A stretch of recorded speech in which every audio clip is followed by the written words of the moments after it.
We're there when you need it. For fast relief. Would you have any Grey Poupon?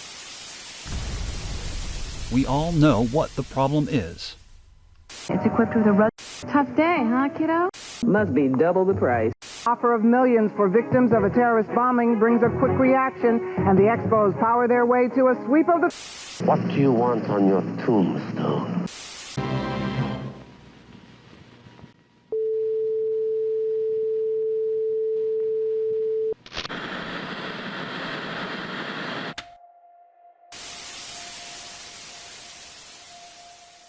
Money spent by someone in support of a particular cause or political candidate. Money spent by someone to work against an opposing political candidate or to support an opposing ideology.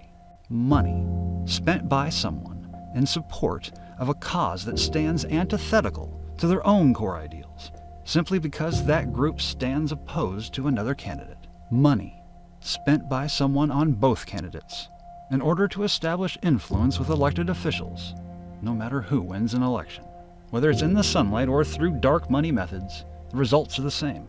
Legislators legislate based on money and the pursuit thereof.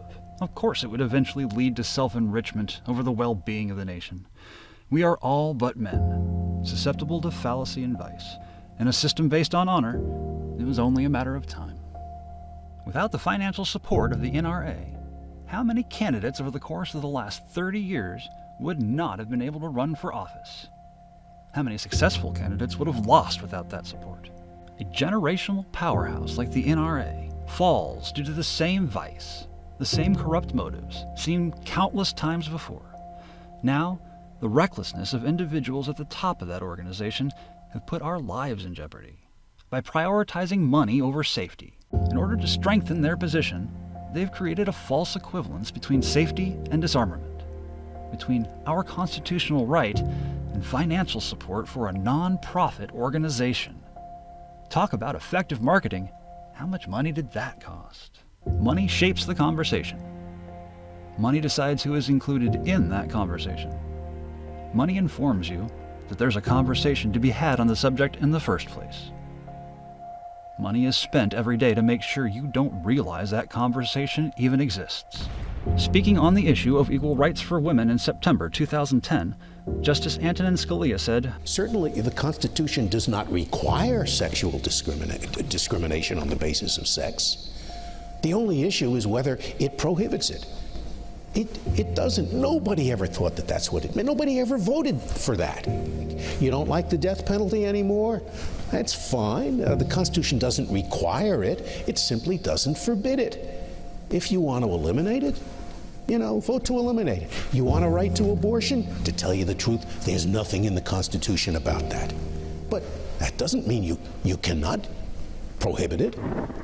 Maybe it was truly believed, at some time in the past, that the protection of women should be solely the responsibility of men, and that women were better off not having to worry about taking care of themselves. One could, theoretically, construct a legal argument that would rationalize the separate status of half of the population. But is there any doubt as to the question of equality? The only argument against equal rights for women that passes as sufficient is they already have it. Well, it seems we're all in agreement then. They should have it, yet they still do not. Why? Imagine if half of the United States Senate was not given equal standing. It might have been easier to pass the Affordable Care Act. It might have been easier to shut it down.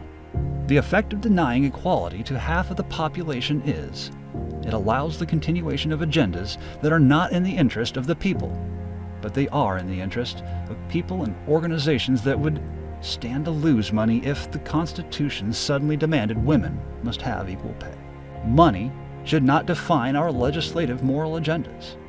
Money should not be the deciding factor in whether someone is worthy of equal justice under law, from the highest court to the local circuit court, from corruption to possession, with liberty and justice for all, not just for some or a select few. If we believe it is so, then we should make it so. If money decides who can have access to power, then controlling who can have access to the money makes it easier to retain power.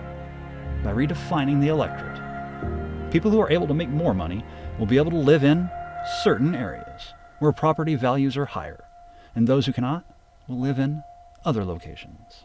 Some locations predetermined in order to assist low-income families.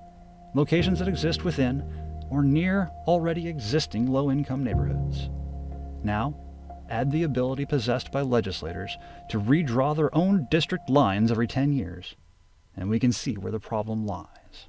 Change the district, change the vote totals, change the representation, change the agenda, change the narrative, control the conversation. When you consider the hundreds of billions of dollars made by interests like the pharmaceutical industry or oil and gas companies, and compare that to the minuscule investment of tens of millions of dollars in a handful of political races, there's no financial rationale for these entities to support causes like equal rights for women, or a $15 minimum wage, or mandating employers provide health insurance coverage for their employees, or mandating prisons pay the added expense of providing feminine hygiene products to female prisoners. For the de minimis price of a few campaign contributions, companies can continue to charge $1,000 for insulin, while insurance companies are able to deny coverage due to the very pre-existing condition that created the need for that insulin in the first place. I'm not saying anything new. We all have eyes to see, but all we have are ifs and buts. We've been sold the idea that this is the way it must be by the same people who run for office on our hopes for change over and over again every 2 to 4 years. We have majorities on many issues, and legislation does not move. Why? The majority of the majority decides the legislative agenda. It doesn't matter the overall number of senators who support legislation. If a majority of leaders in the controlling party do not approve, that legislation does not get a vote. The minority decides the agenda for the majority.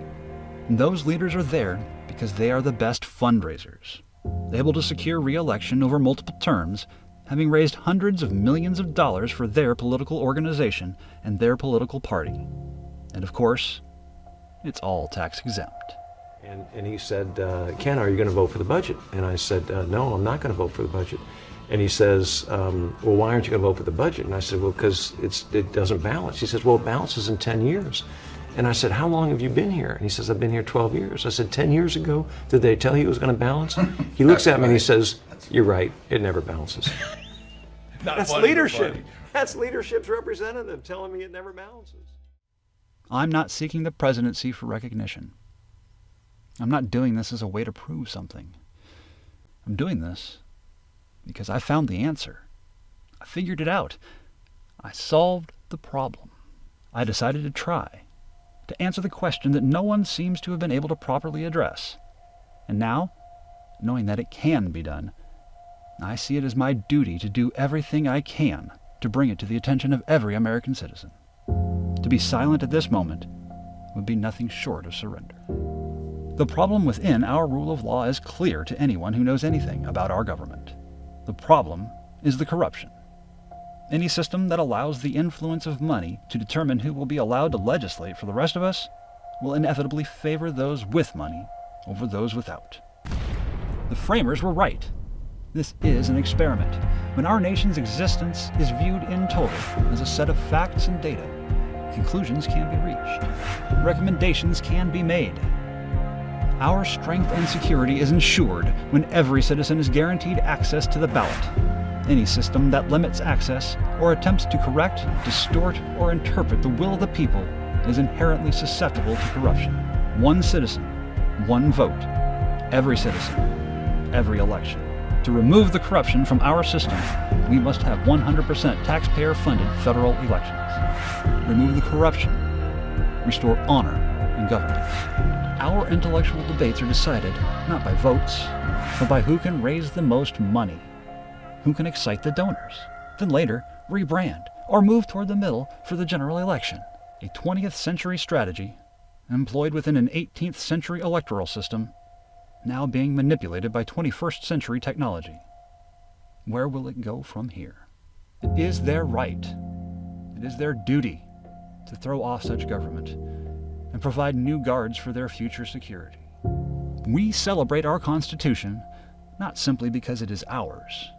We celebrate our Constitution because it is a document worthy of our celebration, a document unlike any other that came before it, embodying a genius so profound it has become the standard to which we compare all others that have followed it.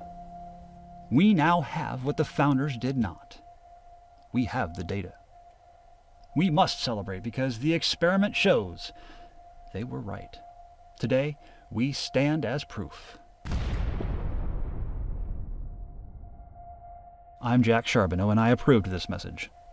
We must end the Electoral College.